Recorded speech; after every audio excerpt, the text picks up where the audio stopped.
আলহামদুলিল্লাহ, আল্লাহর অশেষ শুকরিয়া, অনেক ভালো হয়েছে। আচ্ছা, পরীক্ষার গার্ড ন্যূনতম অন্যান্য বিশ্ববিদ্যালয়ের যে পরীক্ষাগুলো আমরা দিয়েছি তার ভিতরে এটা একটু মোটামুটি কমন বলা যায় যে টিচার আমাদের সাথে অনেক সহনশীল ছিল এবং তারা আমাদেরকে ভালোভাবে বুঝিয়ে দিয়েছে, প্রত্যেকটা দিক নির্দেশনা দিয়েছিল। প্রশ্নের কাঠামো কিরকম স্ট্যান্ডার্ড নাকি? প্রশ্নের বলতে গেলে কুমিল্লারটা বরাবরই স্ট্যান্ডার্ড হয়। আমরা প্রশ্ন ব্যাংক সলভ করেছি, এখানে প্রশ্ন ব্যাংকের অনুযায়ী যে প্রশ্নগুলো আসছে একদমই কমন।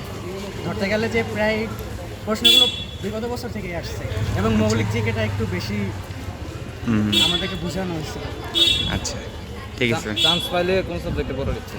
চান্স পেলে অবশ্যই আমার ল নিয়ে পড়ার ইচ্ছা আছে, বাকিটা হলো দেখি আল্লাহর সাথে।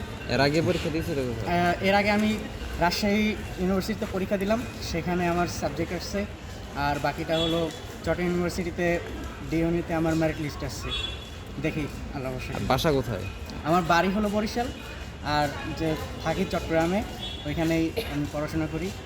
আপনি কি কিছু প্রিন্ট করাতে চান? প্রিন্টস অ্যান্ড কর্পোরেশন আপনার সব প্রিন্টিং সমাধান নিয়ে এসেছে। মগ, পানির বোতল, T shirt, tiles, photo frame, আমরা সবকিছু প্রিন্ট করি আপনার পছন্দের ডিজাইন, আপনার স্টাইলে। প্রিন্টস অ্যান্ড কর্পোরেশন, আপনার প্রিন্টিং সলিউশন, সব সময় আপনার পাশে।